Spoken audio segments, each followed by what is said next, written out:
नमस्कार। क्या आप भी पद्मासन नहीं कर पाते हैं और ज्यादा देर तक नहीं टिक पाते हैं? इसके लिए आपको अपने हिप्स, अपने नीज और अपनी एंकल की मोबिलिटी पर काम करना होता है।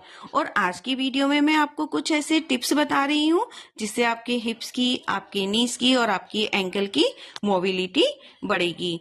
आप इसको उनके साथ में शेयर कर सकते हैं जिनको पद्मासन करना नहीं आता।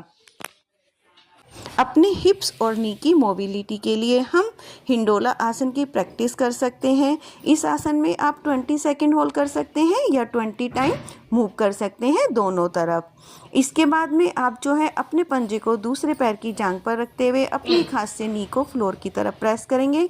इसको आप 20 टाइम कर सकते हैं दोनों साइड में। अब सांस लेते हुए आप दोनों हाथों को ऊपर उठाएं और सांस छोड़ते हुए आगे की तरफ झुकें जितना आपसे झुका जाए। इससे आपकी हैमस्ट्रिंग में स्ट्रेचिंग होगी। कल मोबिलिटी के लिए आप सबसे पहले सीटिंग दंडासन में बैठ जाएं। इसके बाद आप अपने पंजों को आगे की तरफ और पीछे की तरफ स्ट्रेच करें 20 बार। अब आप अपने पंजों को क्लॉकवाइज और एंटी क्लॉकवाइज रोटेट करें और इस क्रिया को भी आप जो है 20 बार दोहरा सकते हैं। आप इस प्रकार से भी अपने पंजों को रोटेट कर सकते हैं बाहर से अंदर की तरफ को लाते हुए। इस प्रक्रिया को करने के बाद में आप वाइपर मूवमेंट की हेल्प से भी अपने पंजों को स्ट्रेच और रोटेट कर सकते हैं।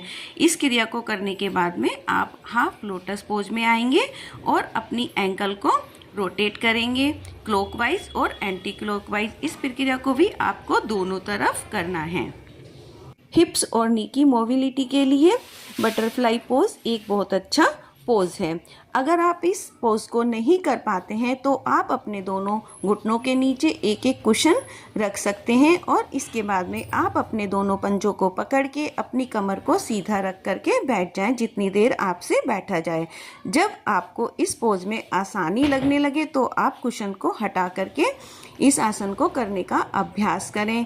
इसके बाद आप जो है अपनी नीज को फोल्ड करते हुए बटरफ्लाई नी प्रेस का अभ्यास कर सकते हैं। अपने घुटनों को फोल्ड करें और उनको वापस से नीचे फ्लोर की तरफ लेकर के आए। इस क्रिया को आप 20 टाइम कर सकते हैं। नी और पंजे को एक लाइन में इस प्रकार रखें जिस प्रकार वीडियो में दिखाया है। अब अपने हिप्स को डाउन करना है और अप करना है। इस क्रिया को आपको दोनों तरफ करना है। इसको करने से आपके हैमस्ट्रिंग और क्वाड्रिसेप्स में अच्छी खासी स्ट्रेचिंग होगी। और ये वाली हिप मोबिलिटी जो है ये तो आपकी हिप्स मसल्स के लिए बहुत अच्छी है। इसको करने से आपके हिप्स मसल्स बहुत अच्छी तरीके से एक्टिवेट हो जाते हैं। इसको आप दोनों तरफ 30-30 सेकेंड दोहरा सकते हैं, एंटी क्लॉकवाइज और क्लॉकवाइज। नमस्कार।